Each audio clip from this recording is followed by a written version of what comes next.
B J پی کے national ترجمان نے نوپر شرما انہوں نے بہت ہی قابل مذمت بات کی. نبی کریم صلی اللہ علیہ وسلم کی ذات اقدس کی شان میں گستاخی کی اور وہ ایک ٹیلی ویژن پروگرام کے دوران ہوئی.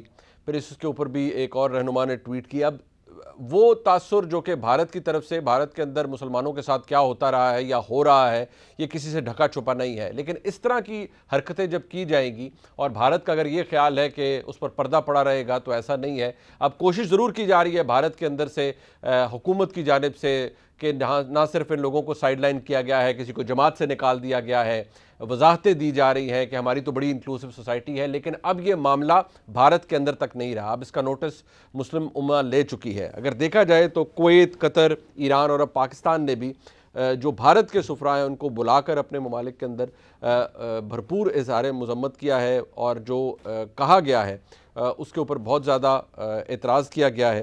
یقینی طور پر مسلمان دنیا میں جہاں بھی ہو، رسول اکرم صلی اللہ علیہ وسلم کی ذات اقدس پر جب کوئی شخص اس طرح کی بات کرے گا تو مسلمانوں کے جذبات مجروح ہوں گے، غم و غصے کی کیفیت طاری ہوگی. اور اب اس کا امپیکٹ اتنا زیادہ ہو رہا ہے کہ کیونکہ سوشل میڈیا کا دور ہے، ہیش ٹیگز بن رہے ہیں، خاص طور پہ جو عرب ورلڈ ہے وہاں پر یہ لوگ ڈیمانڈ کر رہے ہیں کہ جو بھارتی پروڈکٹس ہیں ان کو بین کیا جائے اور لوگ اس کا بائیکاٹ کریں، کیونکہ بھارت کے اندر یہ ہوا ہے اور اس کو الاؤ کیا گیا ہے باقاعدہ طور پر. وضاحتیں، جسٹیفیکیشنز بھارت کی سرکار دے رہی ہے لیکن وہ اب ایسی نہیں ہے جن کو کوئی ایکسیپٹ کر سکتا ہے. ہمارے ساتھ موجود ہیں جناب چیئرمین پاکستان علماء کونسل حافظ طاہر. بہت شکریہ شفیع صاحب. یہ فرمائیے کہ سر کہ یہ کوئی پہلا موقع نہیں ہے بھارت کی جانب سے مسلمانوں کے اندر، مسلمانوں کے ساتھ جو بھی کچھ ہو رہا ہے بھارت کے اندر، یہ بھی کسی سے ڈھکا چھپا نہیں ہے. وضاحتیں یا جسٹیفیکیشنز کام کر پائیں گی؟ ایک بہت بڑی تعداد ہے مسلمانوں کی جو بھارت کے اندر رہتے ہیں، ان کے جذبات مجروح ہوئے ہیں، لیکن بھارتی سرکار کیا اب یہ جو میں سمجھتا ہوں نہایت ہی قابل مذمت اور گھٹیا حرکت کی گئی ہے ایک دو لوگوں کی طرف سے، کیا اس امپریشن کو دور کر پائے گی یا آپ کو لگتا ہے بہت وقت لگ جائے گا؟ بسم اللہ الرحمن الرحیم، نحمدہ ونصلی ونسلم علی رسولہ الکریم.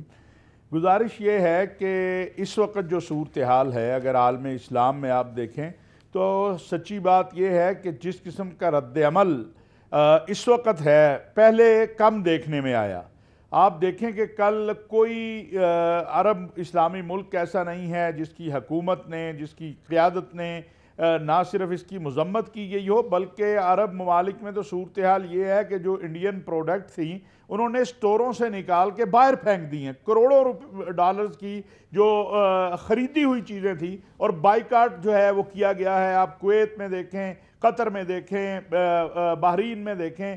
پھر اسلامی تعاون تنظیم کی طرف سے ایک بہت ہی جامع معنی جو بیان آیا، پھر سعودی عرب کی وزارت خارجہ نے جو بیان جاری کیا، پھر رابطہ عالم اسلامی اور مفتی اعظم سعودی عرب کی طرف سے، باقی ممالک ترکی ہے، ایران ہے، پھر ہمارے وزیر اعظم محترم جناب میاں شہباز شریف صاحب کا جو بیان ہے. تو میں سمجھتا ہوں یہ پورے عالم اسلام کے جذبات کی ترجمانی ہے.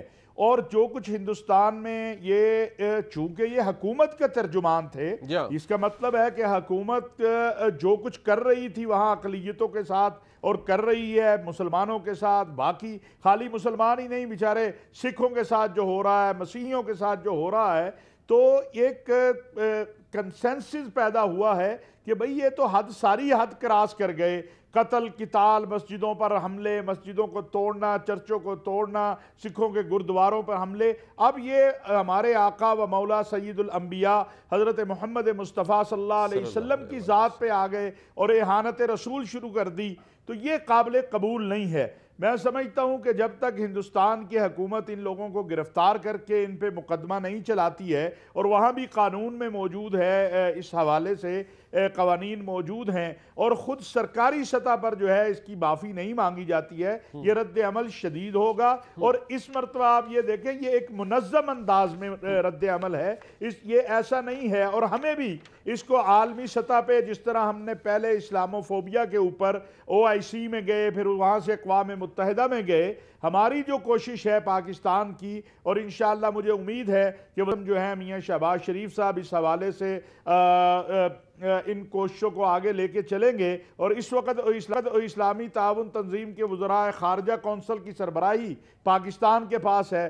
تو یہ بھی مجھے امید ہے کہ بلاول بھٹو صاحب اس حوالے سے اپنے دوست وزراء خارجہ کے ساتھ بات چیت کر کے ایک جامع مانع قرارداد کہ عالمی سطح پر جو ہے جو تمام آسمانی مذاہب ہیں، انبیاء ہیں، آسمانی کتب ہیں، اس حوالے سے ایک عالمی سطح پہ قانون سازی جو ہے تاکہ اس کو اقوام متحدہ کی سطح کے اوپر جرم قرار دیا جائے، جس طرح اسلاموفوبیا کے حوالے سے محنت ہو رہی ہے. تو مجھے امید ہے اس میں انشاءاللہ اس واقعے کے بعد ہمیں ضرور کامیابی ملے گی.